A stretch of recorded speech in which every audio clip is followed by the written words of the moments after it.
सभी को नमस्कार।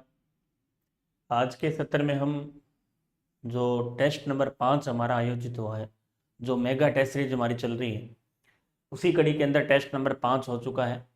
आगे के जो दो टेस्ट हैं वो संपूर्ण सिलेबस के टेस्ट हैं और अभी अंतिम टॉपिक वाइज जो है अंतिम टेस्ट है, जिसके अंतर्गत हमने प्लांट एनाटोमी, आपका माइक्रोबायोलॉजी और आपका एनिमल टेक्सोनोमी, जिसमें नॉन कोऑर्डिनेट्स शामिल किए गए।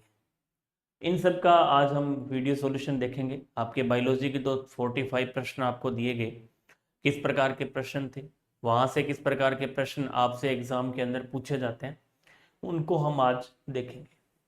तो आज हम देखते हैं सबसे पहले इसका जो सॉल्यूशन है। जो अभ्यर्थी नए हैं, पुराने हैं, जिन लोगों ने सेकंड ग्रेड साइंस का तैयारी कर रहे हैं, उनके लिए अच्छा प्रश्नों का संग्रह है। और इस टेस्ट को हमने फ्री भी रखा है। जो बच्चे एग्ज़ाम हेल्प से नहीं जुड़े हुए हैं वो हमें एग्ज़ाम हेल्प जो एप्लीकेशन उसको आप डाउनलोड करें। एप्लीकेशन पर जाकर आपको ये मेगा टेस्ट सीरीज का जो टेस्ट फोल्डर है, तो उसके अंतर्गत आपको टेस्ट नंबर 5 बिल्कुल निःशुल्क दिया जा रहा है। उसकी पीडीएफ आप वहाँ से डाउनलोड कर सकते हैं, वहाँ आप उसको दे सकते हैं और इसका सॉल्यूशन आपको यूट्यूब पर दिया जा रहा है और एप्लीकेशन में भी उपलब्ध रहेगा। आज इसके विषय में जो भी एनसीईआरटी के महत्वपूर्ण प्रश्न हैं उनको हमने देखा है, और वो प्रश्न है जो बिल्कुल एनसीईआरटी से उठाए गए हैं और आपको ऐसे प्रश्न एग्जाम में देखने को मिलेंगे। आगे कुछ जानकारियां हैं, उनको हम देखते हैं, जो आपकी दृष्टि नए जो विद्यार्थी उनके लिए बहुत महत्वपूर्ण है कि जो जिस प्रकार से हम एक नया कोर्स लॉन्च करने जा रहे हैं ग्रेड सेकंड के लिए, जिसमें चाहे बायोलॉजी हो चाहे आपका केमिस्ट्री, अलग से कई बच्चे ऐसे हैं जो केवल केमिस्ट्री का लेना चाह रहे हैं तो उनके लिए केवल केमिस्ट्री है। कई बच्चे ऐसे हैं जो केवल बायोलॉजी का लेना चाह रहे हैं, उनके लिए केवल बायोलॉजी है। और कुछ बच्चे ऐसे हैं जो second grade science complete course लेना चाह रहे हैं। इन तीनों कोर्सों को हमने लॉन्च कर दिया है। 15 तारीख से इनकी क्लासें शुरू हो जाएंगी और इसमें इस कोर्स के ऊपर हमने छूट रखी है, 30% की विशेष छूट है, जो कि 8 अगस्त से लेकर 15 अगस्त तक रहेगी। और सभी जो हमारी टेस्ट सीरीज हैं, जितनी भी टेस्ट सीरीज हुई है, उनमें हमने 70% का ऑफ दे रखा है। मतलब ये टेस्ट सीरीज मात्र आप विद वीडियो सॉल्यूशन 200, 300, 350 रुपए तक प्राप्त कर सकते हैं। इसके साथ साथ हमारा जो ये सेकंड ग्रेड साइंस का कोर्स है वो 8,000 रुपये का था, वो अभी 5600 रुपये में आपको मिल रहा है। सेकंड ग्रेड केमिस्ट्री का कोर्स हमारा 3,000 रुपये का था, दो आपको केवल 2100 रुपये में मिल रहा है। और सेकंड ग्रेड बायोलॉजी का जो कोर्स है वो आपका 3,000 रुपये का था, ये अभी आपको केवल 2100 रुपये के अंदर मिल रहा है। ये सभी कोर्सेज अवेलेबल हैं। इसके लिए आपको हमारा एग्जाम हेल्प सूरतगढ़ का जो एप्लीकेशन है उसको डाउनलोड कर। ये जानकारी भी महत्वपूर्ण है कि परीक्षा से पूर्व जैसा हम हर बार आयोजित करते हैं, उसी प्रकार से साइंस के विद्यार्थियों के लिए बहुत ही महत्वपूर्ण दो पेपर पूर्ण सिलेबस पर आधारित, इनका आयोजन राजस्थान के सूरतगढ़, सीकर, जोधपुर और जयपुर ऑफलाइन के अंदर पर, और ऑनलाइन ये सब के लिए उपलब्ध रहेंगे ही रहेंगे। तो आप इनको प्रयास करें। 17 अगस्त संडे है, फिर 24 अगस्त को संडे है। इस दिन हमारे ये ऑफलाइन परीक्षाएं आयोजित की जाएंगी राजस्थान के विभिन्न केंद्रों पर। तो आप कोशिश करें इनको दें, ताकि आप अपनी तैयारी को और अधिक मजबूत कर सकें। परीक्षा से पूर्व आप अपनी तैयारी को भांप सकें, जो कमियां हैं, जो कमी आप में रह रही है, उनको आप पूर्ण कर सकें। इसके लिए हमने परीक्षा पैटर्न पर आधारित ये टेस्ट सीरीज शुरू की है, जो कि ऑनलाइन अभ्यर्थियों के लिए मात्र 99 रुपये में उपलब्ध है। ऑफलाइन अभ्यर्थी इसको 251 रुपये शुल्क के साथ शुरू कर सकते हैं।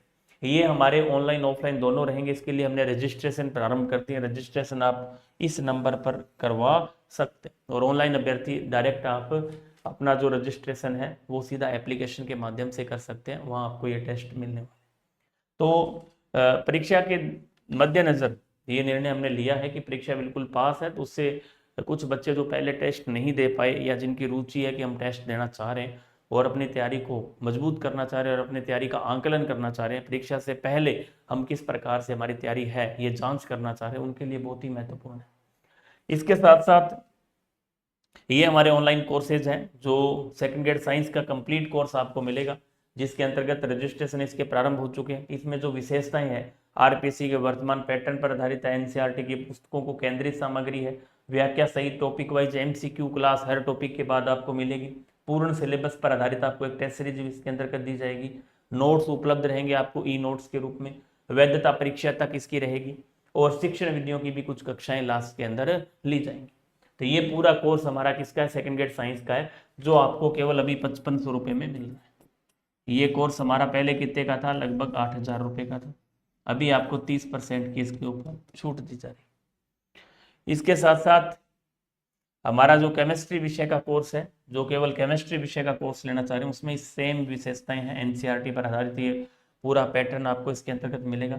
ये हमारा कोर्स पहले कितने का था, अभी 3,000 रुपये का था, और अभी ये कोर्स मात्र और मात्र आपको कितने का मिल रहा है, ये 2,099 रुपये में आपको मिल रहा है। और इस कोर्स की विशेषता एनसीईआरटी पर आधारित पूरी केमिस्ट्री आपको करवाई जाएगी, एमसीक्यूज केमिस्ट्री के आपको करवाए जाएंगे। इसके साथ साथ पूर्ण सिलेबस पर आधारित एक टेस्ट सीरीज भी इसके अंतर्गत आपको दी जाएगी। मतलब ऐसा कोर्स जिसके अंतर्गत आप बहुत कुछ सीख रहे हैं, बहुत कुछ इसके अंतर्गत आपको मिल रहा है। हालांकि टेस्ट सीरीज की जो है वो आपको केवल पूरा कोर्स लेने पर ही मिल रही है, इसमें आपको टेस्ट सीरीज नहीं दी जाएगी। जो यदि आप पूरा कोर्स हमें लेंगे तो ही आपको ये टेस्ट सीरीज मिलेगी, बाकी एमसीक्यू क्लासें आपको इसमें मिलती रहेंगी। इसी तरह बायोलॉजी जो करना चाह रहे हैं उनके लिए बायोलॉजी का अलग से कोर्स है, आप इसको भी प्राप्त कर सकते हैं। अब हम शुरू कर रहे हैं, ये हमारी जो पुरानी टेस्ट सीरीज हैं जो आपको मिल रही है, इसके अलावा मेगा टेस्ट सीरीज ये चली रही है। इसके अलावा हमारी पुस्तकें हैं जो एमसीक्यू आधारित हैं, व्याख्या सहित हैं, बायोलॉजी है, इसी तरह ये केमिस्ट्री आपकी फिजिक्स की बुक है, इसी तरह ये केमिस्ट्री की बुक है। इन तीनों को आप केवल हमारा ऑनलाइन माध्यम से ही हमसे मंगवा सकते हैं। ये पूरा मेथड आपको दे रखा है नीचे, पूरा मोबाइल नंबर इस प्रकार से आपको पेमेंट करना है, स्क्रीनशॉट भेजना है, जो मोबाइल नंबर दे रखा है वहाँ से ये डाक के द्वारा आप तक भेजी जाती है पूरा सॉल्यूशन। इसके लिए आप हमारा जो टेलीग्राम चैनल है वो आप जरूर ज्वाइन करें, science with toppers Ranveer sir के नाम से है, उसको आप ज्वाइन कर सकते हैं, या एग्जाम हेल्प सूरतगढ़ के नाम से जो टेलीग्राम चैनल उसको आप ज्वाइन कर सकते हैं। अब हम शुरू कर रहे हैं आज के जो महत्वपूर्ण प्रश्न हैं। प्रश्न किस प्रकार के यहाँ से आपसे पूछे गए हैं, आपकी जो एनसीईआरटी की पुस्तकें हैं वहाँ से हमने इन प्रश्नों को सुमेल तैयार किया है। तो आशा करता हूँ ये प्रश्न आपके लिए काफ़ी महत्वपूर्ण रहेंगे। इन प्रश्नों के माध्यम से आप बहुत अच्छे तरीके से अपना जो रिवीजन है वो कर पाएंगे। तो हम शुरू करें। निम्न में से कौन सा एक लक्षण संघ एनेलिडा की विशेषता नहीं है? ये नॉन कोऑर्डिनेट का प्रश्न है। आप सबको पता है कि जब भी हम फाइलम पढ़ते हैं तो फाइलम के अंदर नॉन कोऑर्डिनेटा फाइलम बहुत प्रश्न की दृष्टि से देखा जाए एनिमल टेक्सोनॉमी के अंदर तो नॉन कोऑर्डिनेटा और रिप्रेजेंटेटिव एनिमल सबसे ज्यादा प्रश्न ये देखे जाते हैं। मेन एग्जाम के अंदर 3 से 4 प्रश्न हो सकते हैं, 5 प्रश्नों तक भी इसकी संख्या जा सकती है। 5 प्रश्न आपके नॉन कोऑर्डिनेट और रिप्रेजेंटेटिव एनिमल से पूछे जाएंगे। तो आप एनसीईआरटी की पुस्तकें और हमारे टेस्ट सीरीज के जितने भी प्रश्न हैं आप ये कर लेते हैं तो आपको इसके अलावा कुछ भी पढ़ने की आवश्यकता नहीं है, क्योंकि ये प्रश्न हूबहू एनसीईआरटी की लाइनें उठाई गई हैं, ना कोई नीट के प्रश्न है ना कोई अलग है, केवल लाइन टू लाइन आपको एनसीईआरटी की इसमें दी जा रही है और लगभग परीक्षा में यहीं से प्रश्न आपसे पूछे जाए। तो निम्न में से कौन सा एक लक्षण संघ एनेलिडा की विशेषता नहीं है? पहला है बंद परिसंचरण तंत्र। बंद परिसंचरण तंत्र का हम जब भी नॉन कोर डेटा को पढ़ते हैं तो हमें सबसे पहले एक चीज पढ़ने की आवश्यकता है, क्लासिफिकेशन, बेस ऑफ क्लासिफिकेशन। उससे सारे प्रश्न आपके सही हो जाते हैं।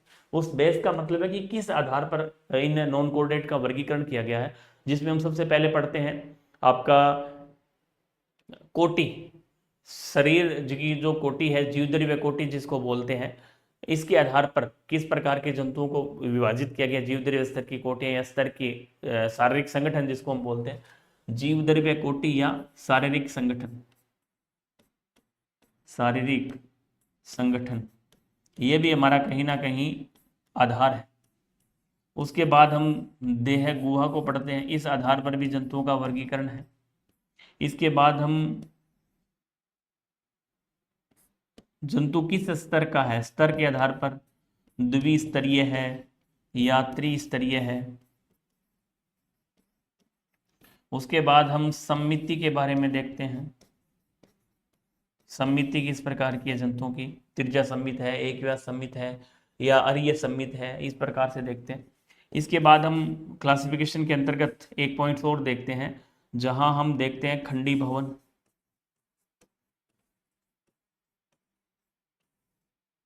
इस प्रकार से मुख्य रूप से ये वर्गीकरण का आधार रहता है। इनको आप एक साथ पढ़ ले तो आपको इन लक्षणों के बारे में पढ़ने की जरूरत नहीं रहती। इसके अलावा रक्त परिसंचरण तंत्र भी है हमारा।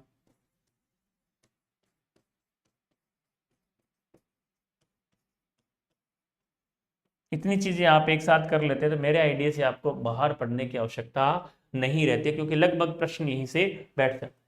अब इन्होंने कहा कि एक लक्षण एनेलिडा की विशेषता नहीं है, तो आपका जो बंद परिसंचरण तंत्र है ये आपका एनेलिडा का विशेषता है। क्योंकि जब हम इकाइनोडर्मेटा को देखते हैं, इकाइनोडर्मेटा, आर्थ्रोपोडा, मोलस्का, इन सब के अंतर्गत क्या मिलता है हमें, इन सब के अंदर हमें क्या मिलता है, इन सब के अंदर हमें मिलता है खुला। और मोलस्का में केवल एक को छोड़ दो आप, किसको, सीफेलोपोडा को। सीफेलोपोडा यहाँ क्या पाया जाता है, बंद पाया जाता है। बाकी सब में क्या है, खुला रक्त परिसंचरण तंत्र पाया जाता है। तो यहाँ बंद पाया जाएगा, बिल्कुल सही है। पेरापोडिया इसके अंतर्गत पाए जाते हैं, जो कि चलने में सहायक हो सकते हैं, तैरने में सहायक हो सकते हैं। तो आप इसकी विशेषताएं हैं। अधर तंत्रिका तंत्र रज्जु, अब जब भी इसकी हम बात करेंगे तो तंत्रिका रज्जु या तंत्रिका तंत्र और आपका हृदय की जो संरचनाएं हैं वो डिपेंड करती है। नॉन कोर्डेटा के अंदर हृदय हमारा पृष्ठ सतह पर होता है और तंत्रिका तंत्र अधर सतह पर होता है। ये हमेशा की चीज याद रखनी, कई बार प्रश्न आता है कि नॉन कोर्डेट्स के अंदर आपका जो हृदय है वो हमेशा कहाँ होगा, पृष्ठ सतह पर होगा। पृष्ठ सतह पर क्या पाया जाता है, हृदय पाया जाता है। और अधर सतह पर क्या पाया जाता है, तंत्रिका तंत्र पाया जाता है। अधर सतह पर तंत्रिका तंत्र, पृष्ठ सतह पर आपका हृदय पाया जाता है। ये आपके नॉन कोऑर्डिनेट्स की विशेषता है। कोऑर्डिनेट्स के अंदर क्या होगा, हृदय अधर सतह पर होगा और आपका तंत्रिका तंत्र क्या होगा, पृष्ठ सतह पर। ये आपका किसके लिए, कोऑर्डिनेट्स के लिए, और ये आपका किसके लिए, नॉन कोऑर्डिनेट्स के लिए। तो इसको आप ध्यान रखेंगे तो ये भी आपका क्या है, सही है। कूट सिलोम, ये गलत कथन है। कूट सिलोम स्यूडोसिलोम कहते हैं। जब हम देह गुहा के बारे में पढ़ते हैं, देह गुहा आगे हम इसका क्लासिफिकेशन देखेंगे। देह गुहा 3 प्रकार की होती है। एसिलोमेट्स हो सकते हैं जंतु देह गुहा के आधार पर, जिनमें देह गुहा नहीं पाई जा रही है। जिनमें देह गुहा विपरीत कूट स्यूडोसिलोम, जिसमें देह गुहा कूट प्रकार की होती है, उन्हें हम कूट सिलोमेट्स कहते हैं, स्यूडोसिलोमेट्स कहते हैं। और जिनमें वास्तविक देह पाई जाती है, जिन्हें हम यूसेलोमेट कहते हैं, वास्तविक देह गुहीय या प्रगुहीय जंतु कहते हैं। तो इसके आधार पर अब आप कूट जो है वो आपका किसमें होता है, नीमेटोडा के अंदर पाया जाता है। इसलिए इसका उत्तर नंबर बी कभी भी नहीं होगा। इसका सही उत्तर हो जाएगा बी नंबर। अगला प्रश्न है, संघ एस्के हेलमंथीज, जिसको हम नीमेटोडा बोलते हैं, नीमेटो हेलमंथीज बोलते हैं, जंतु की विशेषता, इनका शारीरिक संगठन अंग तंत्र स्तर का होता है। ये देखो, शारीरिक संगठन या इनको जीव द्रव्य कोटि जिसको हम बोलते हैं, शारीरिक कोटि बोल दो या आपका शारीरिक संगठन बोल दो।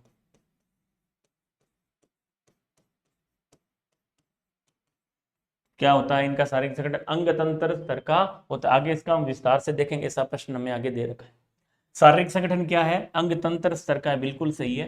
क्योंकि इसका जो शारीरिक संगठन है वो प्रोटोजोआ में होता है, प्रोटोप्लाज्मिक या जीवद्रव्य स्तर का, पोरीफेरा में होता है आपका कोशिकीय स्तर का, सिलेंट्रेटा और आप सिलेंट्रेटा में आपका क्या होता है, उत्तक स्तर का। उसके बाद हम देखें प्लेटियल मंथीज में उत्तक अंग स्तर का, प्लेटियल मंथीज से सॉरी आपका सिलेंट्रेटा है, सिलेंट्रेटा के बाद हाँ प्लेटियल मंथीज के अंदर उत्तक अंग स्तर का होगा। और उत्तक अंग से बाद में अंग तंत्र स्तर का होगा, किसमें, प्लेटियल मंथीज के बाद जितने भी जंतु आ रहे हैं, चाहे निमेटोल मंथीज हो। तो निमेटोल मंथीज में होता है अंग स्तर का, सॉरी निमेटोल मंथीज में होता है अंग स्तर का। और निमेटोल मंथीज के बाद जितने भी आते हैं, एनेलिडा, मोलस्का, आर्थ्रोपोडा, उन सब में अंग तंत्र स्तर का शारीरिक संगठन पाया जाता है। ये बिल्कुल क्या है, सही है। इन जंतुओं में द्विपार्श्व सममिति पाई जाती है, बात ये भी बिल्कुल क्या है, सही है। इसके बाद है प्राय जंतुओं में मादा नर से क्या होती है, बड़ी होती है, बिल्कुल सही है। ये जंतु एक लिंगाश्रयी होते हैं, ये बात भी बिल्कुल सही है। इसका मतलब उत्तर नंबर 1 हो जाएगा। 1 2 3 4 सारे कथन के संबंध में क्या है, बिल्कुल सही। तो ये इस प्रकार के प्रश्न यहाँ से पूछे जाते हैं। चाहे आपसे शारीरिक संगठन पूछ सकते हैं, इनको आप एक साथ याद कर लें। जो मैंने आधार आपको बताया था क्लासिफिकेशन का आधार, वहां आप देख सकते हैं कि बंद परिसंचरण तंत्र किस में पाया जाता है, देह गुहा किस प्रकार की किस में पाई जाती है, पार्श्व सम्मित द्विपार्श्व सम्मित जंतुओं में सम्मिति कैसी होती है, जंतुओं में द्विस्तरीय त्रिस्तरीय ट्रिपल ब्लास्टिक होते हैं, डिप्लोब्लास्टिक होते हैं, एक साथ देख सकते हैं। जंतुओं में खंडी बाहुन किस प्रकार का पाया जाता है। ये सारी चीजें आप एक साथ याद कर लेंगे तो आपको ज्यादा जोर इसमें नहीं आएगा, रटना थोड़ा सा आसान हो जाएगा। आगे हम देखते हैं, कॉकरोच, केंचुआ, बिच्छू, स्टारफिश के विषय में सही कथन है सभी एक संघ के सदस्य हैं। ऐसा प्रश्न आता है मिक्स पर्सन, थोड़ी आपको यहाँ दिमाग लगाना है हल्का सा, कि सभी संघ एक ही संघ के सदस्य हैं, बिल्कुल नहीं है। इनमें पृष्ठ हृदय पाए जाते हैं। देखो ये चीज पकड़नी है आपको, ये चीज कई बार आती है, मैंने आपको बहुत बार बता रखा है कि नॉन कोर्डेट्स के अंदर हृदय पृष्ठ सतह पर होता है, कोर्डेट्स के अंदर अधर सतह पर होता है। तंत्रिका तंत्र नॉन कोर्डेट्स के अंदर अधर सतह पर होगा और आपका कोर्डेट्स के अंदर पृष्ठ सतह पर होगा, उल्टा होगा। मतलब पृष्ठ सतह पर हृदय किस में पाया जाता है? नॉन कोर्डेट्स के अंदर। अधर सतह पर हृदय किस में पाया जाता है? कोर्डेट्स के अंदर। ये चीजें आपको विशेष तौर से ध्यान रखनी है। इनमें से कोई भी जलीय नहीं है, ये बात भी गलत है, कुछ जलीय जंतु भी है। सभी में संधियुक्त उपांग पाए जाते हैं, ये बात भी क्या है? गलत है। इसलिए उत्तर नंबर 2 आपका क्या हो जाएगा? राइट आंसर हो जाएगा। इकाइनोडर्मेटा के संबंध में असत्य कथन का चयन कीजिए। मतलब ये बहुत ही महत्वपूर्ण एनसीईआरटी आधारित या जो लक्षण महत्वपूर्ण है परीक्षाओं में पूछे जाते हैं, ये लाइन बहुत इंपॉर्टेंट अपने आप में। आपने शायद नहीं देखा होगा पहले, आप एनसीईआरटी जब देखेंगे, इस संघ के प्राणियों में कैल्शियम युक्त अंतः कंकाल पाया जाता है। भाई ये कंकाल तो किस में पाया जाता है? सीलेंट्रेटा में पाया जाता है। सीलेंट्रेटा में कैल्शियम कार्बोनेट का संघ पाया जाता है, आप सबको ध्यान है। लेकिन अंतः कंकाल कैल्शियम का बना होना किसकी विशेषता है? इकाइनोडर्मेटा की विशेषता। एक प्रश्न के अंदर लाइन से भी पूछा जा सकता है, कूट भी बनाए जा सकते हैं। एक प्रश्न के अंदर आपको 4 प्रश्न याद हो रहे। इस संघ के प्राणी समुद्री होते हैं। इस संघ के जो प्राणी होते हैं वो सभी क्या होते हैं? समुद्र में पाए जाने वाले होते हैं, समुद्री होते हैं, केवल समुद्री होते हैं, लवणीय जल में पाए जाते हैं। जल सेवन तंत्र इस संघ की क्या है? विशेषता है। तो ये तीनों कथन क्या है? बिल्कुल सही है। अब चौथा कथन लगने को हमें सही लग रहा है, लेकिन मैंने इसको थोड़ा सा क्या रख दिया? उल्टा कर दिया। वयस्क अवस्था में द्विपार्श्व समिति नहीं पाई जाती। ये पाई जाती है किसमें? लार्वा अवस्था में। और लार्वा अवस्था में क्या पाया जाता है? अरिय। वयस्क अवस्था में क्या पाई जाती है? लार्वा अवस्था के अंदर पाई जाती है द्विपार्श्व समिति, और वयस्क अवस्था में क्या पाई जाती है? अरिय पंचतई। तो ये आपका सही हो जाता। उल्टा लिखा हुआ है कि वयस्क अवस्था में तो क्या होती है?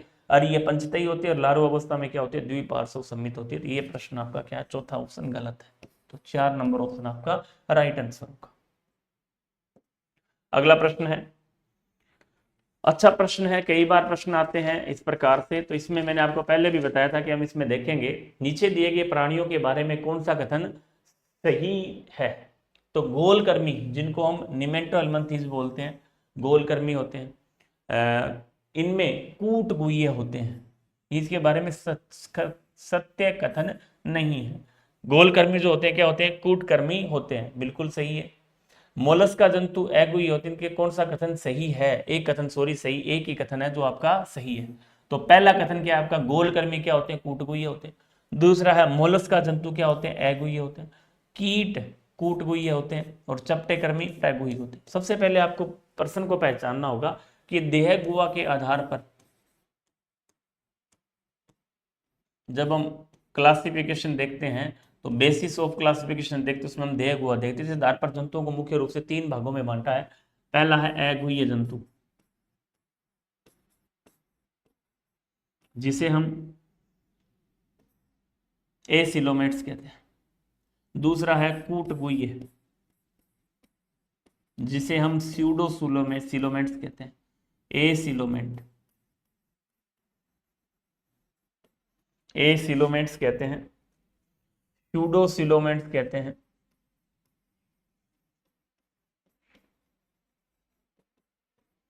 और इसको हम प्रेगुही, या हम इसे बोलें वास्तविक देह गुहा, या हम इसे बोल सकते हैं सिलोमेट्स।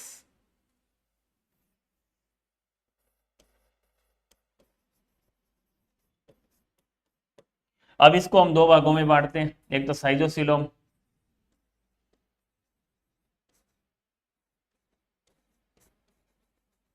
एक होता है एंटेरोसिलोम।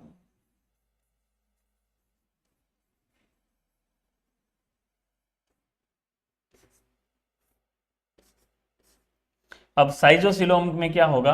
साइजोसिलोम के अंदर हम arthropoda, Annelida, mollusca, arthropoda, Annelida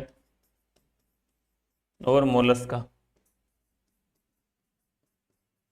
और इसमें होता है आपका कोर्डेट्स, जिसमें मनुष्य भी आएगा, और इकाइनोडर्मेटा। ये प्रश्न इस प्रकार से यहां तक पूछे जा सकते हैं। अब अगुह्य का मतलब है कि जिन जंतुओं के अंदर देह गुहा नहीं पाई जाती, कूटगुह्य जिनमें देह गुहा पाई जाती है लेकिन मेसोडर्म से स्तरित नहीं होती, किसी प्रकार का आवरण उसके ऊपर मेसोडर्म से स्तरित नहीं होती है, तो कूट गुहा के अंदर आपका आएगा नीमेटोडा, यहां आपका आएगा प्लेटी हेलमंथीज या निमेटोहेलमंथीज, और प्रेगुई के अंदर आपने दो भागों में देखे। अब यहां कह रहे हैं नीचे दिए गए प्राणियों के बारे में कौन सा कथन सही है, तो गोलकर्मी क्या होते हैं, कूटगुह्य होते हैं। गोलकर्मी का मतलब होता है नीमेटोहेलमंथीज, नीमेटोहेलमंथीज, ये क्या होते हैं आपके कूटगुह्य होते हैं। बाकी मोलस्का अगुह्य होते हैं नहीं होगा, मोलस्का तो क्या होंगे, प्रगुह्य होंगे, और किस में आएंगे, साइजोसिलोम में आएंगे। कीट आर्थ्रोपोडा है, ये भी किस में आएंगे, साइजोसिलोम के अंतर्गत आएंगे। चपटे कर्मी ये आपके क्या होते हैं, अगुह्य होते हैं। ये लो जी, तो उत्तर नंबर 1 क्या होगा, राइट आंसर। इस प्रकार से आपको इनके कॉन्सेप्ट ध्यान में रखने हैं, तो बायोलॉजी आपको हार्ड नहीं लगेगी। हम क्या करते हैं, डायरेक्ट रटते हैं। अब इसका पूरा कॉन्सेप्ट आपने देख लिया कि देह गुहा का पूरा सिस्टम ही खत्म कर दिया। भी प्रश्न कहां से बन सकता है, कैसे बन सकता है, गुह्य है, कूटगुह्य है, प्रगुह्य है, इस प्रकार से प्रश्न बनता है। निम्न को पढ़िए और असत्य कथन को चुनिए। आर्थ्रोपोडा में परिसंचरण तंत्र बंद प्रकार का होता है। आर्थ्रोपोडा में क्या है, परिसंचरण तंत्र क्या होता है, बंद प्रकार का होता है। एनिलिडा में पेरापोडिया तैरने में मदद करते हैं। संघ मोलस्का का दूसरा, संघ मोलस्का दूसरा सबसे बड़ा संघ है, क्योंकि आर्थ्रोपोडा सबसे बड़ा संघ है, और दूसरा सबसे बड़ा क्या है, मोलस्का है। एस के हेलमंथीज क्या होते हैं, एक लिंगाश्रयी होते हैं, ये भी सही है। तो इनमें जो प्रश्न नंबर फर्स्ट है, आर्थ्रोपोडा में परिसंचरण तंत्र क्या होता है, खुला पाया जाता है। तो असत्य को चुनना था, तो केवल एक असत्य है, बाकी सारे क्या है, सत्य है। एक क्या है, असत्य है, बाकी सारे क्या है, सत्य है। एक असत्य है, बाकी सारे क्या है, सत्य है। तो उत्तर नंबर आपका क्या हो जाएगा, 2 नंबर।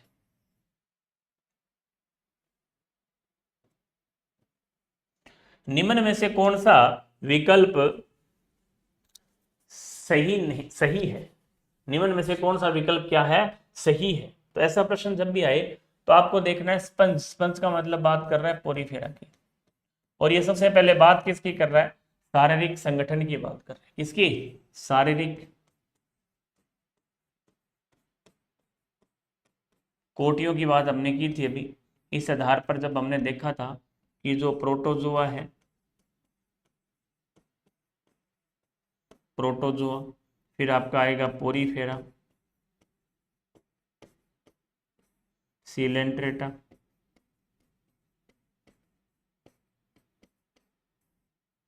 प्लेटीहेलमिन्थीज,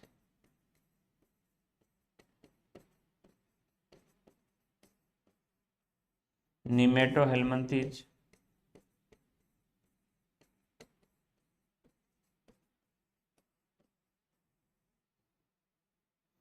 एनेलिडा, मोलस्का, आर्थ्रोपोडा, और लास्ट में आता है इकाइनोडर्मेटा। अब देखो यहां हम संगठन की बात करें तो संगठन के रूप में क्या आएगा, प्रोटोजोआ में होगा जीव द्रव्य स्तर का, जीव द्रव्य स्तर, जिसे हम प्रोटोप्लाज्मिक स्तर कहते हैं। पोरीफेरा में होगा सेलुलर, कोशिकीय स्तर का। सिलेंट्रेटा में होगा उत्तकीय स्तर का। प्लेटियलमथीज में होगा उत्तक अंग स्तर का। यहां होगा अंग स्तर का, उत्तक अंग, अंग स्तर, और आगे क्या होगा, अंग तंत्र स्तर।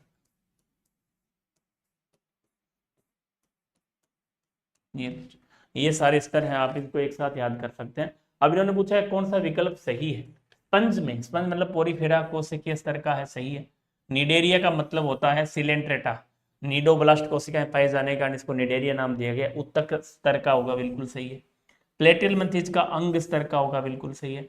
एनेलिडा आर्थ्रोपोडा मोलस्का में क्या होगा, अंग तंत्र स्तर का। इसका मतलब ये सारे कथन क्या है, सही है। उत्तर नंबर एक आपका क्या है, राइट आंसर है। उत्तर नंबर एक इसमें क्या हो जाएगा, राइट आंसर हो जाएगा, मतलब सभी सही है।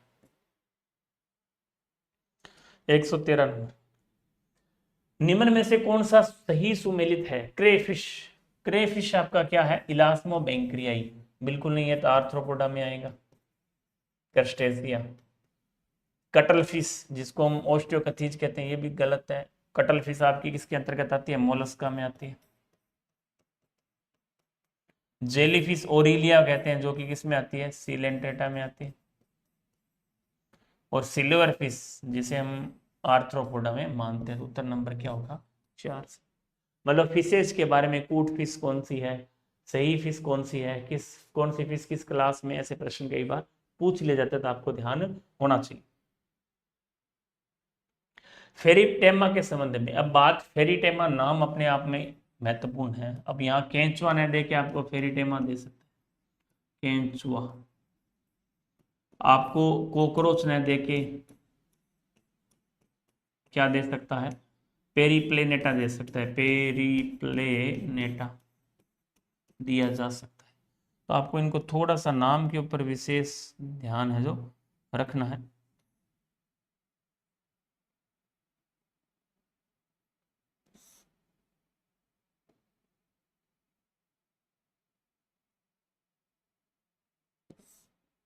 ठीक है, उत्तर नंबर अब आपका, हाँ, फेरिटेनमा के संबंध में एक नर जनन छिद्र 18वें खंड में स्थित होता है। देखो इनको बहुत ध्यान से पढ़ना है, ये लाइनें सारी एनसीईआरटी से ही उठाई गई हैं और ऐसा ही प्रश्न यहाँ से बनने वाला है। आप निश्चिंत रहें, रिप्रेजेंटेटिव एनिमल का जो टॉपिक आपको केवल एनसीईआरटी बेस पढ़ना है, और उसमें भी आपको केंचुआ कॉकरोच को विशेष फोकस करना है। उसके बाद फेसियोला और मेंढक को भी ठीक ठाक पढ़ना है, लेकिन ज्यादातर प्रश्न आपका कॉकरोच और केंचुए से ही पूछा जाता है। एक नर जनन छिद्र 18वें खंड में पाए जाते हैं। दिखने में आपका क्या लग रहा है, आपको सही है, लेकिन ये प्रश्न कथन क्या है, गलत है। एक मादा जनन छिद्र 14वें खंड में पाया जाता है, बिल्कुल सही। दो जोड़ी सहायक ग्रंथियां 17वें और 19वें खंड में पाई जाती है, बिल्कुल सही है। पर्णाइका क्लाइटेलम जो खंड है वो आपका 14, 15, 16 में पाए जाते हैं। अब आपने कहा सर पहला कथन क्यों गलत है, पहला कथन बिल्कुल सही होता जब यहां लिखा होता एक जोड़ी।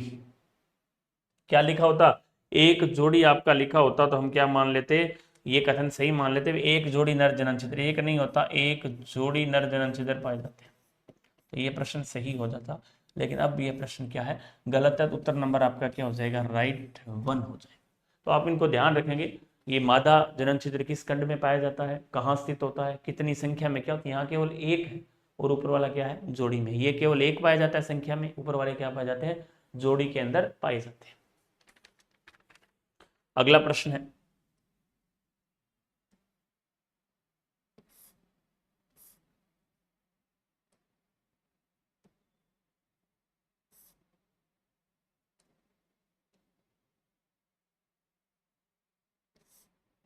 ठीक, केंचुए के संबंध में असत्य कथन का आपको चयन करना है। अब देखो केंचुए के संबंध में असत्य कथन जब हम देखते हैं, केंचुए उभयलिंगी होते हैं, बिल्कुल सही कथन है कि केंचुए क्या होते हैं, उभयलिंगी होते हैं। 10वें व 11वें खंड में दो जोड़ी क्या पाए जाते हैं, वर्षण पाए जाते हैं। 10वें और 11वें खंड में दो जोड़ी वर्षण पाए जाते हैं। 12वें व 13वें खंड के अंतर खंडीय पट पर एक जोड़ी अंडाशय पाए जाते हैं, ये बात भी क्या है, बिल्कुल सही है। छठे से 9वें खंड तक शुक्राणु धानियां पाई जाती है। छठे से 9वें खंड तक क्या पाई जाती है, शुक्राणु धानियां पाई जाती है। मतलब 6 से 9 खंड तक क्या पाई जाती है, शुक्राणु धानियां, जिसे हम स्पर्मेथिका कहते हैं। ये कथन भी आपका क्या है, राइट आंसर है। इसका मतलब संबंध में असत्य आपसे पूछा था, तो इसमें असत्य कोई नहीं है, उत्तर हो जाएगा 2 नंबर। कोई भी कथन आपका क्या है, असत्य इसमें नहीं है। उत्तर नंबर क्या हो जाएगा, 2। केंचुए के उत्सर्जन के संबंध में असत्य है। केंचुआ क्या होता है, यूरिया उत्सर्जी प्राणी। केंचुआ क्या होता है, यूरिया उत्सर्जी प्राणी है। केंचुआ आपका क्या है, यूरिया उत्सर्जी प्राणी है। अगला प्रश्न, कि पट्टी या वृक्क। अब देखो इस चीज को हमें थोड़ा सा समझना होगा कि केंचुए का जब भी हम उत्सर्जन के बारे में देखते हैं, सबसे पहले इनमें हमें पता होना चाहिए कि केंचुए के विशेष ऑर्गन्स पाए जाते हैं जिनको हम नेफ्रीडिया कहते हैं, वर्कक कहते हैं, और ये भी 3 प्रकार के होते हैं, सेप्टल, फेरिंजल, इंटेग्यूमेंट, जिसको हम ग्रसनीय, अध्यावरणी, इंग्लिश में बोलते हैं इंटेग्यूमेंट, फेरिंजल, और ये होता है सेप्टल, पट्टी है। ये 3 प्रकार के आपके क्या पाए जाते हैं, इनमें पाए जाते हैं क्या, नेफ्रीडिया। अब जो इस संबंध में इन्होंने बताया कि केंचुआ क्या होता है, यूरिया उत्सर्जी होता है, बिल्कुल सही है। पट्टी या वर्क 15वें खंड से अंतिम खंड के दोनों अंतर पटों पर पाए जाते हैं, मतलब ये 15वें से अंतिम तक पाए जाएंगे, और बिल्कुल क्या है, सही बात है। एक बात और, ये क्या होते हैं, आंतरमुखी होते हैं, शरीर के अंदर की ओर पाए, आंतरमुखी। बाह्यमुखी मतलब बाहर की ओर होंगे, अंदर क्या मतलब आंतरमुखी, आंत के साइड होंगे, झुकाव होगा इनका, आंतरमुखी होंगे। और इसके बाद है पट्टी अवर्कक, आंतरमुखी होते हैं, बिल्कुल सही है, दोनों कथन सही है। ग्रसनीय अवर्कक दूसरे, तीसरे और चौथे में पाए जाते हैं, ये बात गलत है। जो ग्रसनीय या फेरेंजियल वर्क होंगे ये आपके चौथे, पांचवें व छठे खंड में पाए जाते हैं, ये भी क्या होते हैं, आंतरमुखी होते हैं। और इंटेग्यूमेंट होते हैं, ये क्या होते हैं, बाह्यमुखी होते हैं, इनका कोई विशेष खंड नहीं दे रखा है। तो ये आपको चीज विशेष तौर से ध्यान रखनी है।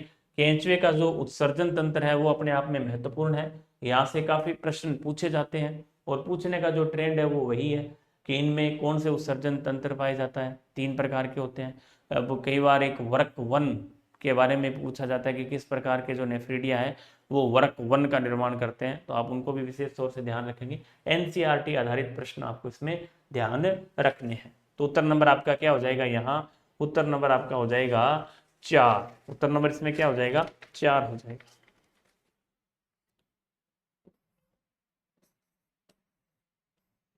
चार, 5 और 6 में। ओमेटिडिया निम्न में से किस में प्रकाश ग्राहिता का कार्य करते हैं। ये जो, जब हम बात करते हैं कॉकरोच की, तो कॉकरोच में संयुक्त नेत्र पाए जाते हैं, एक जोड़ी संयुक्त नेत्र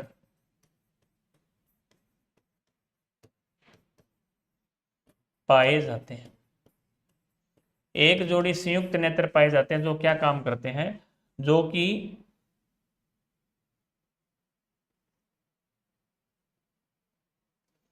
एक जोड़ी संयुक्त नेत्र पाई जाती है, इसकी जो इकाइयां हैं, इसकी जो इकाइयां हैं वो क्या कहलाती हैं, ओमेटिडिया कहलाती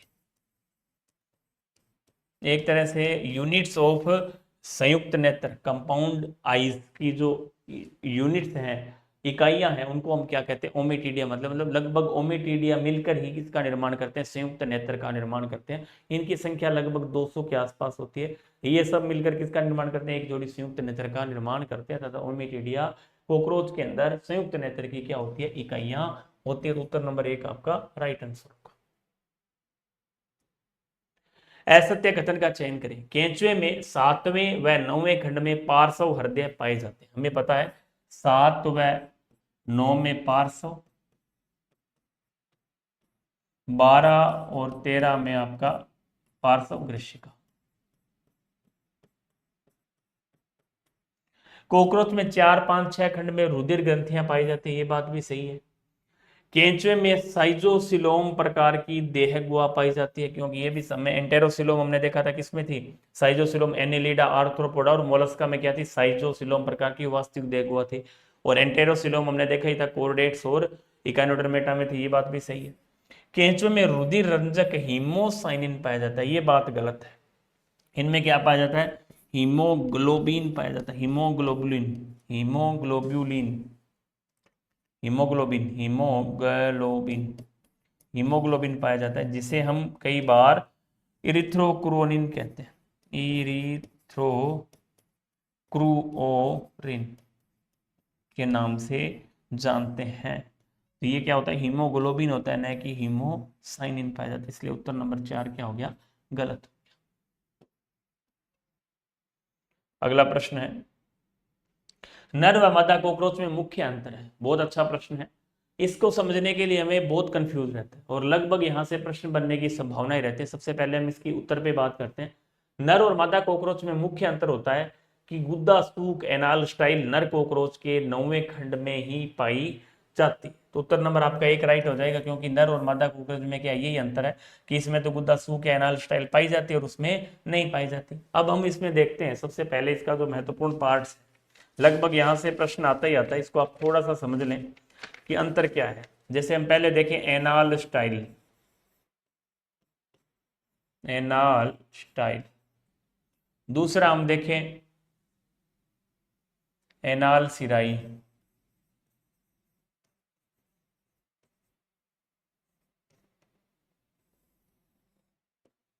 एनाल स्टाइल का मतलब है केवल नर में क्या होती है, ये केवल नर में पाई जाती है। ये नर व मादा दोनों में होंगी।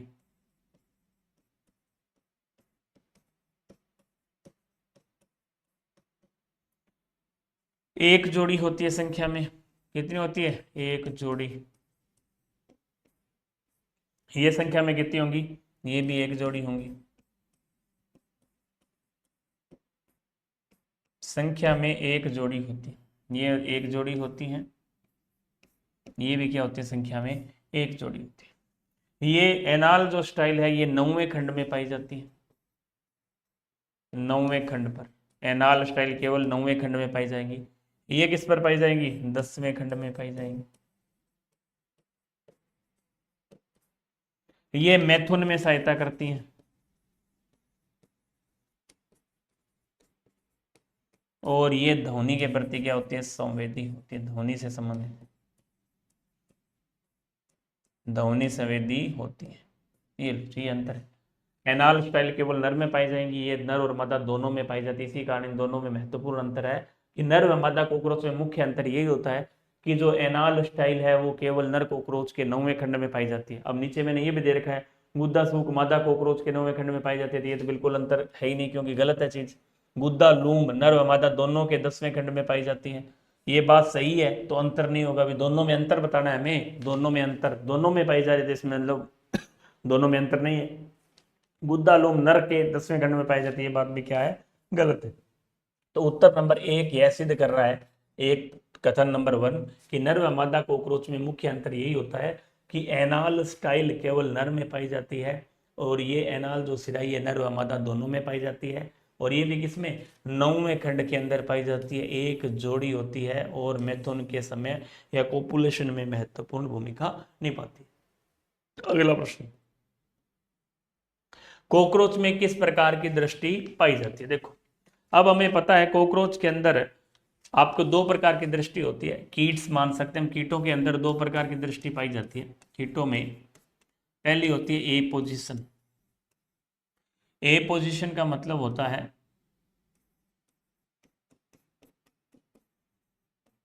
दूसरी होती है सुपर पोजीशन।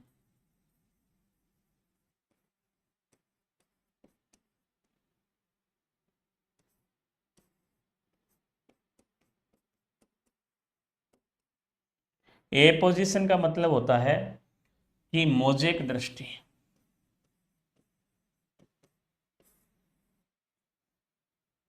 ए पोजीशन या जिसको कहते हैं मोजेक दृष्टि, ये क्या होगी, दिन के अंदर पाई जाती है। दिन में कीटों को देखने के लिए किस प्रकार की दृष्टि होती है, ए पोजीशन। रात्रि में क्या होती है, सुपर पोजीशन। कीट मतलब दिन में किस प्रकार की दृष्टि का प्रयोग करते हैं, ए पोजीशन का या मोजेक दृष्टि का, और रात्रि में वो किस में होते हैं, सुपर पोजीशन।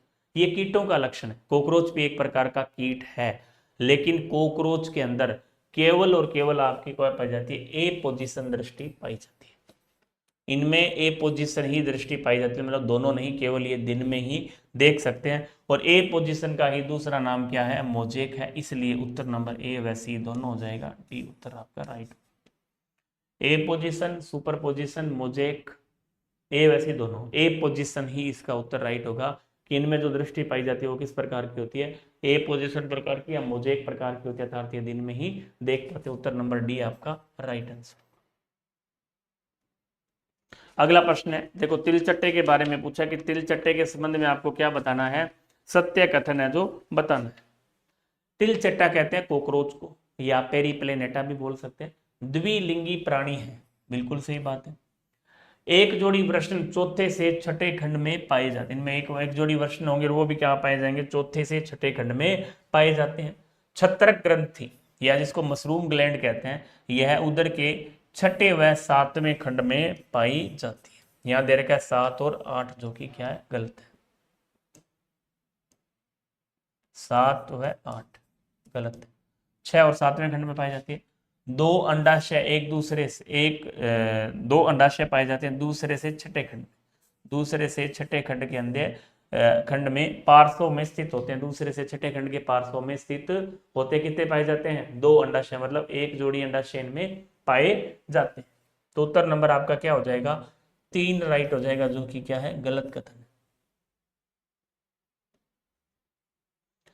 तिलचट्टे में उत्सर्जन होता है वसा पिंड द्वारा, यूरिकोस ग्लैंड द्वारा, मेल पीग नलिकाओं द्वारा, या नेफ्रोसाइट द्वारा। तिलचट्टे में जो उत्सर्जन होता है उसमें सभी आपके एनसीईआरटी में भी लाइन दे रखी है कि वसा पिंड भी भाग लेते हैं, यूरोकोस ग्लैंड भी भाग लेती है, मेल पीग नलिकाएं भी भाग लेती है, नेफ्रोसाइट्स भी भाग लेती हैं। इसलिए उत्तर नंबर आपका हो जाएगा यहाँ 2 नंबर उत्तर राइट होगा। 1 नंबर, 2 नंबर, 3 नंबर और 4 नंबर सभी उत्सर्जन में भाग लेते हैं। कॉकरोच का जो हीमोलिम्फ है वो क्या होता है, वे कॉकरोच का जो हीमोलिम्फ होता है, जिसको हम रुधिर लसिका कहते हैं, रुधिर लसिका, जिसको हम क्या कहते हैं, हीमोलिम्फ कहते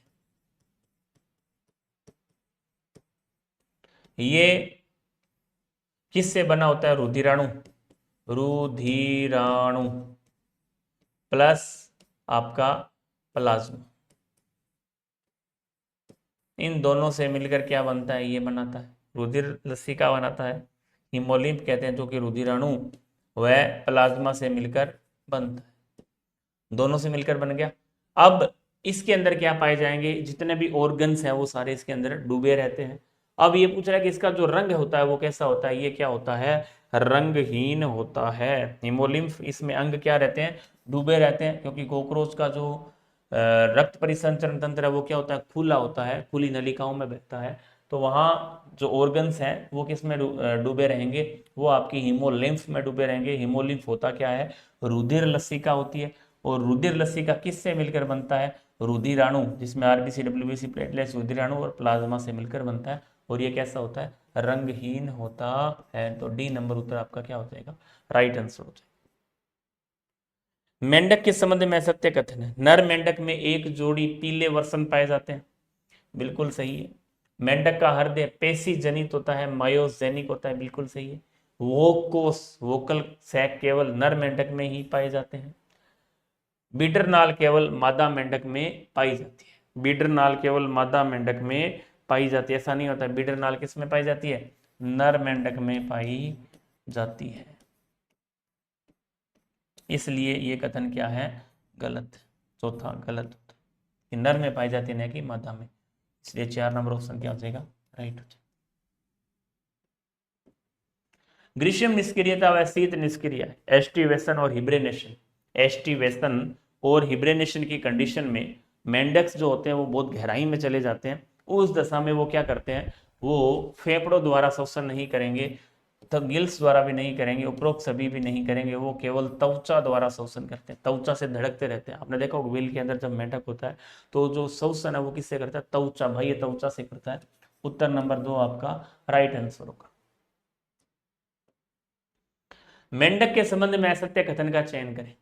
मेंढक यूरिया उत्सर्जी होते हैं, मेंढक क्या होते हैं, यूरिया उत्सर्जी होते हैं। मस्तिष्क में 10 जोड़ी कपालीय तंत्रिकाएं पाई जाती हैं। मेंढक में एक जोड़ी गोलाकार नेत्र पाए जाते हैं।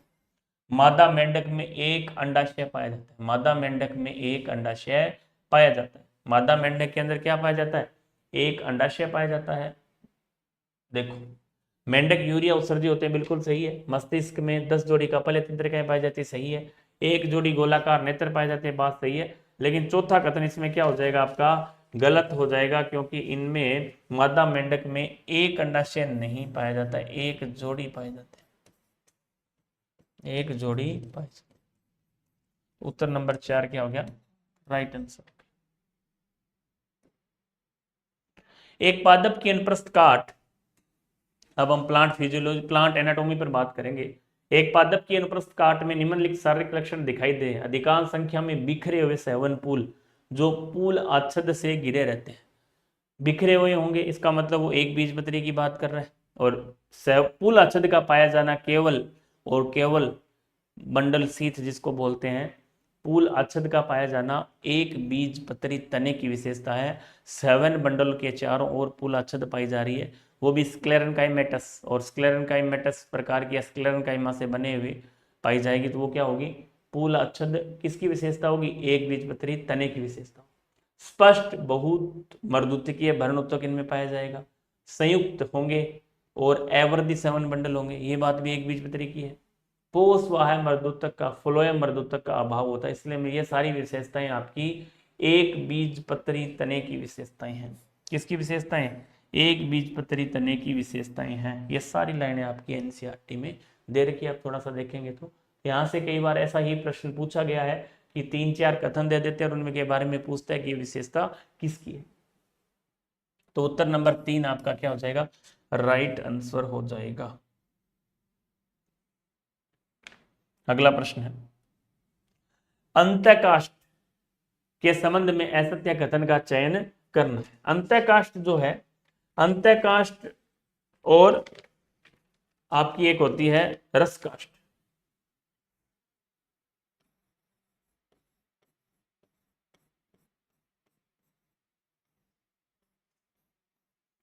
अंतःकाष्ठ का मतलब है जब, अब हमें पता है कि इन काष्ठ का निर्माण कैसे होता है, द्वितीयक जाइलम से होता है। द्वितीयक जाइलम का जब कि उस पौधे की तने का जो भीतरी भाग है वो क्या हो जाता है? गहरे भूरे रंग का हो जाता है, क्योंकि उसमें कुछ पदार्थ, कुछ कार्बनिक पदार्थ, टैनिन, गोंद, रेजिन वगैरह जमा हो जाते हैं। उसके कारण उसका जो मध्य भाग है तने का वो कैसा हो जाता है? गहरे भूरे रंग का हो जाता है। उसको हम क्या कहते हैं? अंतःकाष्ठ कहते हैं। लेकिन द्वितीयक जाइलम का बाहरी भाग हल्के रंग का होता है। आंतरिक भाग तो भूरे रंग का हो गया, उसी द्वितीयक जाइलम का बाहरी भाग क्या होता है? हल्के रंग का होता है। उसे हम क्या कहते हैं? आपकी रस काष्ठ कहते हैं। तो अंतःकाष्ठ और रस काष्ठ में इतना ही अंतर है कि भारी भाग भूरे हल्के रंग का होता है, उसको हम रस काष्ठ कहते हैं। अंतःकाष्ठ में जो भीतरी भाग है वो गहरे रंग का होता है, क्योंकि उसमें रेजिन और कुछ कार्बनिक पदार्थ जमा हो जाते हैं, उस कारण उसको क्या कहते हैं? हम अंतःकाष्ठ कहते हैं। अंतःकाष्ठ में कार्बनिक पदार्थ आपके आएंगे, रेजिन, तेल, गोंद पाए जाएंगे। अंतःकाष्ठ जल संवहन नहीं करती है, क्योंकि जल संवहन नहीं कर पाएगी क्योंकि उसके अंदर पदार्थ जमा है, रुके हुए हैं। और इनमें लिग्निन भित्ति युक्त मर्त तत्व पाए जाते हैं, जबकि रस काष्ठ में क्या हो गए? जीवित तत्व पाए जाएंगे। यह यांत्रिक सहारा प्रदान करती है, मजबूत होगी तो यांत्रिक सहारा प्रदान करने का काम ये करती है। ये आपका 4 नंबर ऑप्शन इसमें क्या हो जाएगा? गलत हो जाएगा। तो रस काष्ठ और अंतःकाष्ठ के बारे में आपको पता होना चाहिए कि किसे कहते हैं, कौन सा भाग ले रहा है। द्वितीयक जाइलम भाग लेता है, यह यांत्रिक सहारा प्रदान करती है, क्योंकि रस काष्ठ जो अंतःकाष्ठ है वो क्या होती है? मजबूत होती है। तो उत्तर नंबर 4 आपका क्या हो गया? Right answer. द्विबीजपत्री तने के संबंध में निम्न कथनों पर विचार कर सही कूट का चयन करें। एंडोडर्मिस स्टार्च आच्छद होती है, 7 बंडल एक छल्ले के रूप में पाए जाते हैं। द्विबीजपत्री तने में क्या होगी? एंडोडर्मिस जो होगी वो स्टार्च आच्छद होगी, एंडोडर्मिस पर स्टार्च की परत पाई जाएगी। 7 बंडल एक छल्ले के रूप में पाए जाते। बहुत अच्छा प्रश्न है। एक छल्ले के रूप में 7 बंडल का पाया जाना किसकी विशेषता है? द्विबीजपत्री तने की विशेषता। एनसीईआरटी में एक लाइन दे रखी है कि छल्लेदार 7 पुल इसमें पाए जाते हैं। 7 बंडल संयुक्त मध्य दांतेदारों को तथा खुले होते हैं। 7 बंडल क्या होंगे? संयुक्त होंगे, खुले होंगे, ओपन्स, क्योंकि बीच में ऐदा पाई जा रही है, द्विबीजपत्री की बात कर रहा है, और मध्य दांतेदारुक होंगे। तो ये तीनों कथन क्या है? अपने आप में क्या है? बिल्कुल सही है। तो आपका उत्तर नंबर क्या हो जाएगा? 129 का 1, 2 और 3 आपका राइट आंसर होगा। 1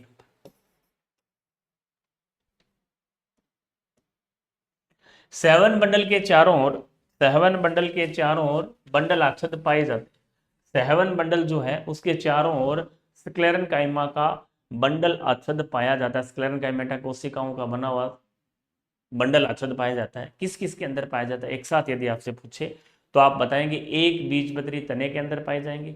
इसके साथ साथ पत्तियों में पाए जाते हैं, पत्तियों में एक बीजपत्री पृष्ठधारी, द्विबीजपत्री पृष्ठधारी और एक बीजपत्री समद्विपार्श्व, मतलब तीनों में पाए जाएंगे। तो एक बीजपत्री तने में, द्विबीजपत्री पत्ती में, एक बीजपत्री पत्ती में, तीनों में ये पाए जाएंगे। तो इसका मतलब 1, 2 और 3 आपका राइट आंसर हो जाएगा। निम्न उत्तक तंत्रों में कौन सा पादप शरीर का अधिकांश भाग बनाता है? पादप शरीर का अधिकांश जो भाग है वो भरण उत्तक तंत्र का बना होता है, क्योंकि यहां केवल बाह्य त्वचा बनेगी जिसे हम एपिडर्मिस कहते हैं। यहां सेवन उत्तक का मतलब है कि केवल सेवन उत्तक का निर्माण होगा। अब बचा जो हाइपोडर्मिस, एंडोडर्मिस, कोर्टेक्स, पेरिसाइकिल, बचा हुआ सारे भाग किसमें आ जाएंगे? आपके भरण उत्तक तंत्र में आ जाते हैं। इसका मतलब ये हुआ कि सेवन उत्तक और बाह्य त्वचा को छोड़ दें तो सारा भाग किसमें आएगा? भरण उत्तक तंत्र में आएगा, और अधिकांश भाग यही बनाता है। उत्तर नंबर 2 आपका राइट। बहुआद्यदारिक सहवन पुल, बहुआद्यदारुक सहवन पुल का पाया जाना किसकी विशेषता है? जिसे हम पोली आर्च कहते हैं। पोली आर्च स्थिति डिपेंड करती है सहवन पुल कितने होंगे? 6 से अधिक पाए जाएंगे। सहवन पुलों की संख्या क्या होगी? यदि 6 से अधिक होती है तो उसको हम पोली आर्च कहते हैं। और यह व्यवस्था हमारी एक बीजपत्री जड़ में पाई जाती है। एक बीजपत्री जड़ में यह व्यवस्था होती है। 4 नंबर ऑप्शन आपका रहेगा। एक बीजपत्री जड़ में 6 से अधिक होती है। द्विबीजपत्री में 2 से 4 होती है, और ये क्या होती है? 2 से 6 से अधिक होती है, जिसको हम पोलीआर्क अवस्था कहते हैं। उत्तर नंबर 4 आपका राइट आंसर। सहवन कैम्बियम व कोर्क कैम्बियम, ये प्रश्न कई बार आता है, और आपने देखा होगा कि जब हम द्वितीयक वर्दी की बात करते हैं तो कुछ टर्म्स हैं, उसके विषय में आपको ध्यान होना चाहिए कि उनको आपको कैसे याद रखना है। सॉरी, आगे हम देखेंगे द्वितीयक वर्दी में। सेवन कैम्बियम और कोर्क कैम्बियम, ये आपका उदाहरण पूछ रहा है कि किस टिश्यू के उदाहरण है, किस उत्तक के उदाहरण है। तो आपका शीर्ष विभजोतक नहीं होगा, ये पार्श्व विभजोतक के उदाहरण है। किसके हैं? लेटरल मेरिस्टेम के उदाहरण है। सेवन कैम्बियम, वेस्कुलर कैम्बियम और कोर्क कैम्बियम दोनों मिलकर किसका निर्माण करते हैं? पार्श्व विभजोतक का भाग होते हैं। या उदाहरण किसके हैं? पार्श्व विभजोतक के उदाहरण। ये भी आपके एनसीईआरटी में दे रखा है कि पार्श्व विभजोतक कौन कौन से हैं। तो प्रश्न आ जाता है कई बार कि निम्न में से ये क्या है? पार्श्व विभजोतक है। असत्य कथन का चयन करें। एक बीजपत्री पौधों में फ्लोएम पैरेन्काइमा नहीं पाए जाते। फ्लोएम असत्य कथन का बताना है कि एक बीजपत्री पौधों में बिल्कुल फ्लोएम पैरेन्काइमा नहीं पाए जाते हैं। फ्लोएम तंतु स्क्लेरेन्काइमा कोशिकाओं के बने होते हैं। फ्लोएम तंतु प्राथमिक फ्लोएम में नहीं पाए जाते हैं। और फ्लोएम तंतु क्या होते हैं? मृत होते हैं, जीवित नहीं होते। क्या होते हैं? मृत होते। तो ये सारी लाइनें क्या है आपकी? सही है, और ये लाइन क्या है आपकी? गलत है। चौथी लाइन आपकी क्या है? गलत है, क्योंकि फ्लोएम तंतु क्या होते हैं? मर्त होते हैं।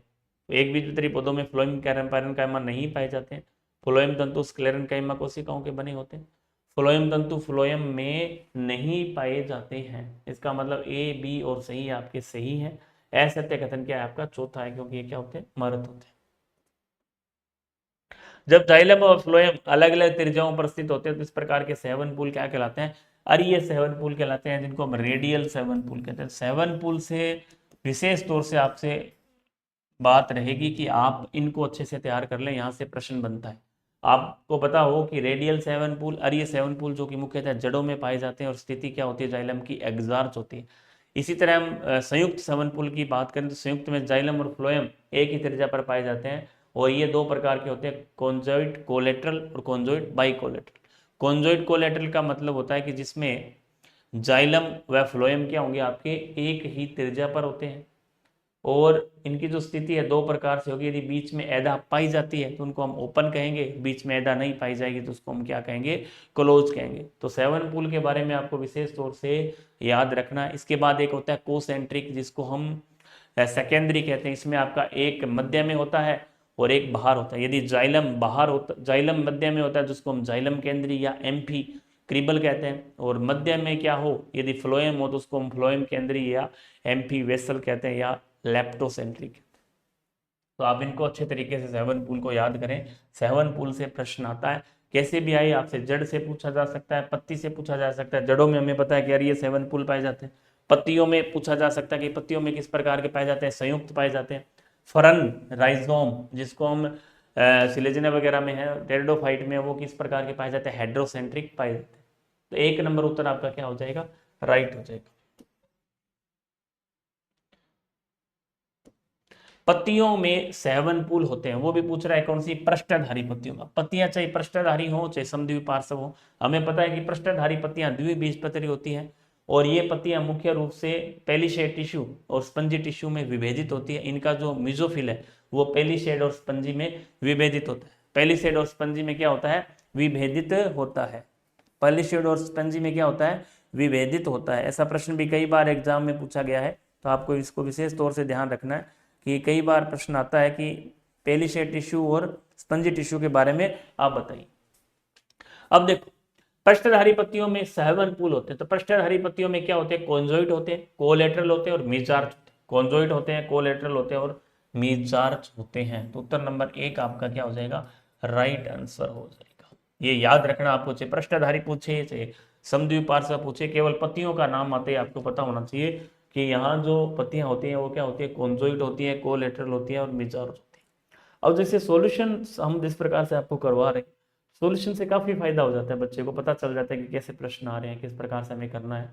इसमें भी हम लगातार प्रयासरत हैं, सुधार है। पहले हमने कुछ एक सॉल्यूशन नहीं डाले थे, लेकिन आगामी जो भी टेस्ट सीरीज रहेगी उसमें हमने एक कल ही इसकी मीटिंग ली थी, उसमें बात की थी कि हम सॉल्यूशन एक दिन पहले ऐप में डाल देंगे। मतलब जैसे संडे को पेपर है तो आपको सभी सॉल्यूशन शनिवार को उपलब्ध हो जाएंगे। पेपर के बाद वो ओपन होगी फाइल, पहले उनमें टाइमिंग लगी होगी, ताकि एक व्यवस्था के तहत बच्चे को नियमित रूप से सॉल्यूशन मिले। बच्चा किस आस के साथ हमसे जुड़ता है, फीस भी देता है, तो उसको सही समय पर कंटेंट मिले। कई बार हमारी टेक्निकल टीम में दिक्कत आ जाती है, कई बार हम खुद समय पर काम नहीं कर पाते, या हमारी टीम के कुछ मेंबर्स हैं, जैसे मैं हूँ, सर हैं, ये सब कई बार बाहर भी होते हैं। तो इसके लिए कल हमने एक इसकी मीटिंग रखी कि ये सारा मटेरियल 1 दिन 2 दिन पहले तैयार किया जाए और उसका समय पर आपको सोल्यूशन। पृष्ठधारी पत्तियों में जो 7 पुल है वो कॉन्जोइट होंगे, कोलेटरल होंगे और मीजार्च होंगे। तो उत्तर नंबर 1 आपका क्या होगा, राइट।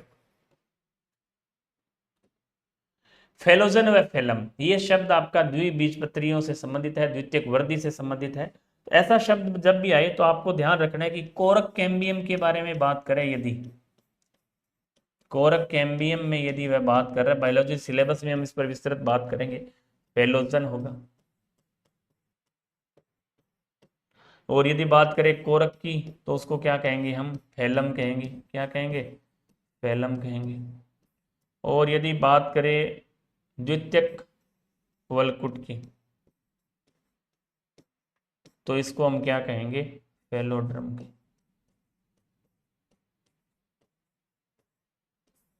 फेलोड्रम क्या होगा, द्वितीयक वलकुट होगा।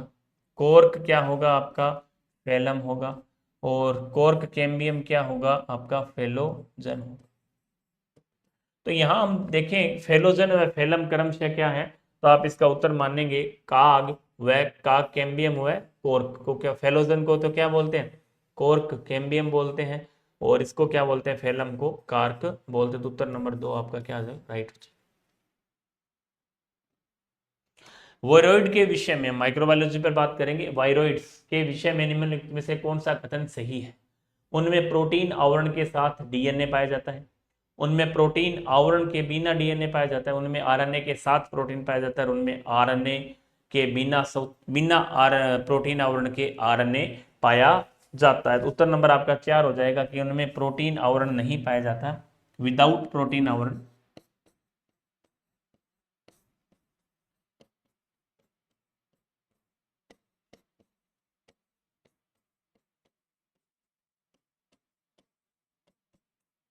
कम अणुभार वाला आरएनए पाया, ये चीज आपको ध्यान में रखनी है। तो उत्तर नंबर आपका क्या हो जाएगा, 4 राइट हो जाएगा। वायरोइड एक प्रकार के वायरस हैं, विशेष तौर से आपको ध्यान रखना 3 चीज हैं, प्रियोन्स, वायरोइड, प्रियोन्स है, वायरोइड है और वायरस है। इनका आपको विशेष तौर से ध्यान रखना है, प्रश्न यहाँ से बन जाता है। तो प्रोटीन आवरण के बिना स्वतंत्र आरएनए, इनमें इनका क्या होता है, न्यूक्लिक एसिड एक तरह से होता है, इनका आनुवंशिक पदार्थ होता है। विषाणुओं के संबंध में कौन सा कथन है सत्य है, ये सभी क्या होते हैं, परजीवी होते हैं। इनमें न्यूक्लिक अम्ल तथा प्रोटीनों को संश्लेषित करने की क्षमता होती है। इन पर प्रतिजैविकों का कोई प्रभाव नहीं होता है। इन सभी की समिति कुंडलित होते हैं, ये गलत है। इन सब क्या करती क्या होती है, अलग अलग होती है, सभी कुंडलित नहीं होते। और आपको यह भी पता है कि विषाणुओं का जो अनुवांशिक पदार्थ है वो या तो डीएनए हो सकता है या आरएनए हो सकता है। अब किस में आरएनए होगा, किस में डीएनए होगा, किस में द्विकुंडलित होगा, किस में अकुंडलित होगा, किस में सिंगल स्टैंड होगा, ये सारी चीजें आपको ध्यान में रखनी है। पीछे के टेस्ट सीरीज में हमने ऐसे प्रश्न दे रखे हैं। सब में एक देखो एक साथ नहीं शामिल कर सकते, लेकिन प्रश्नों का जो प्रकार है एक टेस्ट सीरीज के अंदर कंप्लीट नहीं हो सकता। जिस लोगों ने दोनों तीनों टेस्ट सीरीज ली थी तो उनमें आपको सब प्रकार के प्रश्न, अब इसमें वायरस का ये प्रश्न दिया है, पिछली में अलग प्रकार के थे, वायरस के जैसे 5 से 7 प्रकार के प्रश्न बनते, वो सारे हमने अलग अलग टेस्ट सीरीज के माध्यम से आपको करवा रखे। तो निश्चित रूप से उनका आपको फायदा होगा। आप अब समय है, इस समय में जितने भी ऑब्जेक्टिव टाइप के प्रश्न पुरानी टेस्ट सीरीज आपके अंदर है, सॉल्यूशन नहीं देख सकते तो उनके प्रश्न आप याद कर लीजिए, आपको हूबहू प्रश्न एग्जाम में मिलेंगे। मेड काउ जो रोग है आपका प्रियोन्स द्वारा होता है। प्रियोन्स एक प्रकार के इनमें अनुवांशिक पदार्थ क्या होता है, प्रियोन्स में प्रोटीन होता है। एल्पर हैग और क्लार्क ने इनकी खोज की थी। इनका अनुवांशिक पदार्थ क्या होता है, प्रियोन्स प्रोटीन होता है। इनमें डीएनए आरएनए नहीं पाया जाता। नाशपाती के फल का खाने योग्य भाग, जब हम टिश्यू उत्तकों की बात करते हैं तो उसमें ऐसा प्रश्न आता है कि नाशपाती के जो फल हैं उनमें खाने योग्य भाग, इनमें कड़कड़ाहट आती है, उसको हम ब्रेकिसक्लेरिड्स कहते हैं। क्या कहते हैं, ब्रेकिसक्लेरिड्स कहते हैं, या दर्द कोशिकाओं के नाम से जाना जाता है। उत्तकों का प्रकार आपसे जब आप पढ़ते हैं उत्तकों के बारे में, जब आप जाइलम फ्लोएम के बारे में पढ़ेंगे, वहाँ उत्तकों के बारे में पढ़ेंगे, ऐसा प्रश्न आता है तो आप सी नंबर ऑप्शन मानेंगे। एनसीईआरटी में भी ये लाइन दे रखी। फर्न की मूलों में किस प्रकार के सेवन पूल पाए जाते हैं, ये सह केंद्रीय सेवन पूल के प्रकार है। दारू केंद्रीय हाइड्रोसेंट्रिक इसका उत्तर होगा। क्यों होगा, क्योंकि सेकेंडरी सेवन पूल का मतलब है कि एक सेवन पूल केंद्र में एक फ्लोएम या जाइलम दोनों में से एक केंद्र में होता है और एक बाहर की ओर होता है, चारों ओर होता है। तो जो केंद्र में होगा उसको केंद्रीय कहेंगे, बाहर होगा उसको कहने की जरूरत नहीं है। जैसे दारू केंद्रीय मतलब दारू केंद्रीय का मतलब है कि जाइलम केंद्र में है, फ्लोएम केंद्रीय मतलब फ्लोएम केंद्र में है। अब इसको हेड्रोसेंट्रिक भी बोल सकते हैं, एम्फिक्रिबल भी बोल सकते हैं, एम्फिक्रिबल भी बोल सकते हैं, और इसको एम्फी वेसल्स।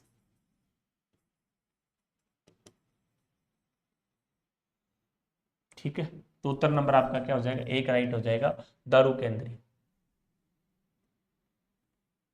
पृष्ठधारी पर्ण में जाइलम की स्थिति क्या होती है, पृष्ठधारी पर्ण में जाइलम जो होता है जिसको हम प्रोटोजाइलम कहते हैं और प्रोटोफ्लोएम कहते हैं। प्रोटोजाइलम की जो स्थिति होती है एडेक्सियल, एडेक्सियल सतह की ओर मतलब ऊपरी सतह की ओर होता है एडेक्सियल, और प्रोटोफ्लोएम की स्थिति क्या होती है आपकी अबेक्सियल।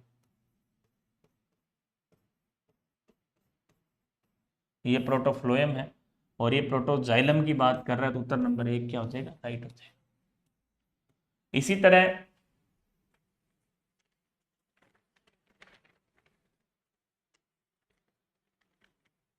अब इनमें हम खंभ उत्तक देखते हैं। पृष्ठधारी पत्तियों में जो खंभ उत्तक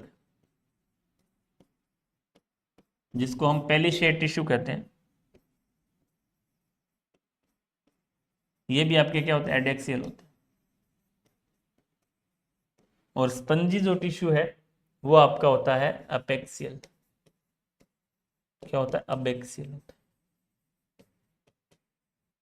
ठीक है, खंभ उत्तक आपके क्या होंगे, एडेक्सियल, और स्पंजी टिश्यू क्या होंगे, अबेक्सियल होंगे।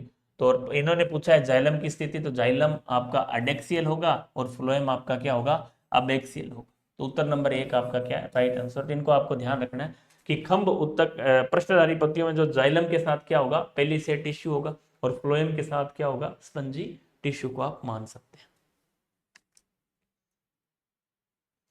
माइकोप्लाज्मा होते हैं ग्राम नेगेटिव प्रकार के जीवाणु, ग्राम नेगेटिव होते हैं।